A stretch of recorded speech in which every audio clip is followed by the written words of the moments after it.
2026 বৰ্ষৰ প্ৰাক মুহূৰ্তত বিটিআৰ বাসীৰ লগতে ওদালগুৰি জিলাৰ নৱগঠিত 45 নং ভেৰগাঁও বিধানসভা সমষ্টিৰ বাসীক জনোৱা এক শুভেচ্ছা বাৰ্তাত 32 নং ভেৰগাঁও পৰিষদীয় সমষ্টিৰ MCLA তথা 45 নং ভেৰগাঁও বিধানসভা সমষ্টিৰ সম্ভাৱ্য প্ৰাৰ্থী দাওবৈশ্য বৰুৱাই নতুন বৰ্ষৰ নতুন পৰিকল্পনাৰ সন্দৰ্ভত ৰাইজক উদ্দেশ্যি কি আশাৰ বতৰা দিলে শুনকচোন। কলেগাঁৱৰ পৰা ভুৱন বনিয়াৰ ৰিপৰ্ট AIN লাইভ। আমাৰ 2025 চন যাবলৈ আৰু মাজত মাত্ৰ এদিন আছে, অৰ্থাৎ অহা কাইলৈ 31 তাৰিখ 2025ত বহুত মানুহৰ বহুত সাফল্য আৰ্জিলে আৰু আমি অসমবাসীয়ে বহুত মহান ব্যক্তিসকলকো আমি হেৰুৱাই ল'লোঁ, বিশেষকৈ জুবিন দা আৰু অন্যান্য তেনেকুৱা বিশেষ ব্যক্তিসকলক আমি হেৰাই ল'লোঁ। তাৰ দুখ থাকিব আৰু কিছুমান সফল হ'ল তাৰো খুচি থাকিব, যিয়ে নহওক গ'ল সেইটো। 2026 অহা বৃষ্টিবাৰে জানুৱাৰী প্ৰথম দিন মই আমাৰ প্ৰথমতে ভেৰগাঁওবাসী ৰাইজক শুভেচ্ছা জ্ঞাপন কৰিছোঁ আৰু আমাৰ দেশৰ সকলো নেতাসকলক, বিভিন্ন ৰাজনৈতিক দল, বিভিন্ন সংগঠন, বিভিন্ন ধৰ্মীয় অনুষ্ঠানবিলাকৰ যিসকল মুৰব্বী হওক তেখেতসকলকো মই শুভেচ্ছা যাচিছোঁ। আমাৰ বিশেষকৈ UPPL দলৰ বুথ লেভেলৰ পৰা চেণ্ট্ৰেল কমিটি লেভেলৰ লাগি সকলোকে মই শুভেচ্ছা যাচিছোঁ, বিটিআৰ বাসীক শুভেচ্ছা যাচিছোঁ আৰু আশা ৰাখিছোঁ সেই 2026 চন আমাৰ সকলোৰে কাৰণে খুব ভালে যাব। চবে নিজৰ নিজৰ জীৱনত সাফল্য অৰ্জিব পাৰিব আৰু অসমখনো এটা সুস্থ পৰিৱেশত আমি দেখিবলৈ পাম। বিটিআৰকো আমি এটা ভাল পৰিৱেশত আমি দেখিবলৈ পাম আৰু আশা ৰাখিছোঁ বিটিআৰৰ যিখিনি চুক্তি মৰ্মে যিখিনি ক্ল'জবিলাক আছে এই 26 চনতে যাতে ইমপ্লিমেণ্ট হয় আৰু চবে যাতে খুচিমতে থাকি একতা হৈ থাকি পেলাই মনত যিখিনি দুখ বেদনা খং এইবিলাক আছিলে সেইটো ত্যাগ কৰি 2026 চনত যাতে সকলোৱে মিলি পেলাই শান্তিৰে যাতে আমি এই বিটিআৰ অঞ্চলৰ অসমত বসবাস কৰিব পাৰোঁ, তাকে মই কামনা কৰিছোঁ। জনপ্ৰতিনিধি হিচাপে আপোনাৰ নতুন পৰিকল্পনা থাকিব নেকি? আমাৰতো নতুন পৰিকল্পনা বুলি থাকিবই লাগিব, কাৰণ আমি ৰাজনীতিকৰ লগত জড়িত থকা ব্যক্তি। অহা 26 চনৰে এপ্ৰিল বা মাৰ্চ এই 2 মাহৰ ভিতৰত অসমৰ বিধানসভাৰ নিৰ্বাচন হ'ব আৰু প্ৰথমবাৰৰ কাৰণে আফটাৰ ডিলিমিটেশ্যন সমষ্টি পুৰ নিৰ্ধাৰণৰ পিছত প্ৰথমবাৰ নিৰ্বাচন হ'ব। মই সকলোকে শুভেচ্ছা যাচিছোঁ, ধন্যবাদ যাচিছোঁ আৰু আমিও 64 নং পানেৰী বিধানসভা কাটি পেলাই আমাৰো 45 নং ভেৰগাঁও বিধানসভা হ'ল।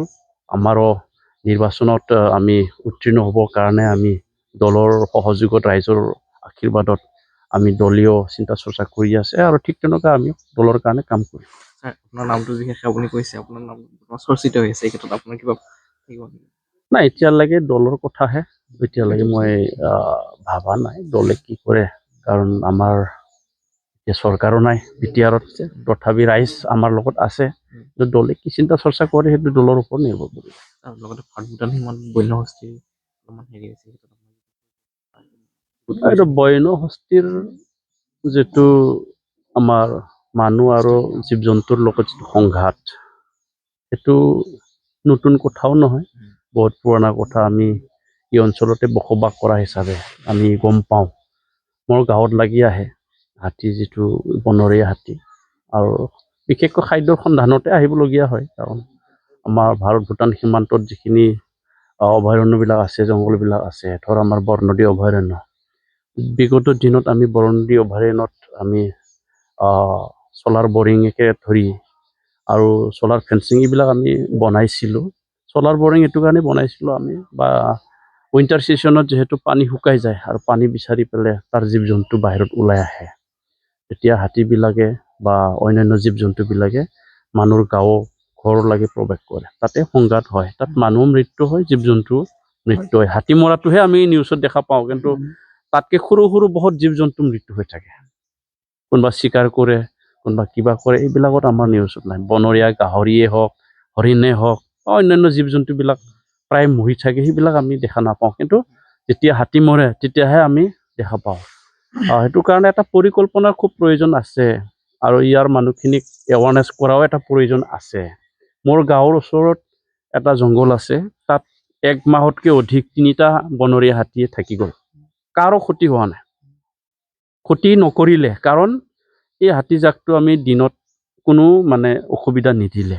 হাতীজাকক যেতিয়া নেকি আপুনি দিনত অসুবিধা দিব, ৰাতি খঙাল হৈ থাকিব, আৰু ৰাতি খঙাল হ'লে যি কাম কৰিব বা যি কৰিব, মানুহৰ ঘৰ ভাঙিব, পাৰিলে মানুহ মাৰিব, এনেকুৱা ধৰণৰ হয়। সেইকাৰণে আমি এই ভাৰত ভূটান সীমান্তত আমাৰ যিসকল বসবাস কৰে তেখেতসকলক এনিমেলৰ লগত কেনেকৈ আমি সহবাস কৰিব পাৰে, এক্সিষ্টেণ্ট কেনেকৈ কৰিব পাৰোঁ, আৰু ৰাতিত কেনেকৈ আমি সতৰ্ক হ'ব লাগে, এইবিলাক এৱাৰনেছ কৰাৰ প্ৰয়োজন আছে।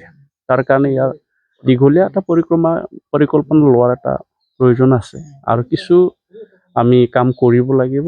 এলিফেণ্ট যিবিলাক কৰিডৰ আছে, এই কৰিডৰবিলাক আমি মুকলি কৰি দিব লাগিব। বহুতে চাহ বাগান খুলি পেলাই কিছুমানে য'তে ত'তে চ'লাৰ ফেঞ্চিং এইবিলাক লগোৱা হৈছে, আৰু চ'লাৰ ফেঞ্চিঙৰ কাৰণে বহুত অসুবিধা হয়। নিজৰ কৰিডৰত যাব নোৱাৰিলে বনৰীয়া হাতীবিলাক মানুহৰ ঘৰ ফালে যায়। এইবিলাক আপোনাৰ কিবা পদক্ষেপ থাকিব নেকি? আমাৰ পদক্ষেপটো থাকিবই। এৱাৰনেছ আছে, আমাৰ NGO বিলাকৰ লগত আমি কথা পাতি আছোঁ, আৰু আমাৰ দিনত আমি প্ৰায় 10-12 কিলোমিটাৰ চ'লাৰ ফেঞ্চিং দিয়া হৈছিলে, আৰু যথেষ্ট হ্ৰাস পাইছিলে মানে বনৰীয়া হাতীৰ গাঁৱত সোমোৱাবিলাক। গতিকে আগন্তুক দিনত আমাৰ নিশ্চয় পদক্ষেপবিলাক থাকিম। আমি এই ক্ষেত্ৰত ৰাজনীতি নকৰাকৈ এই অঞ্চলত বসবাস কৰা সকলো ৰাজনীতিক দলৰ নেতাসকলে বা আমি একলগ হৈ পেলাই আমি এই বিষয়টো সমস্যাটো কেনেকৈ সমাধান কৰিব পাৰোঁ, তাত ৰাস্তা আমি ওলাব লাগিব। যিকোনো খবৰ আৰু বিজ্ঞাপনৰ বাবে যোগাযোগ কৰক 7896121996।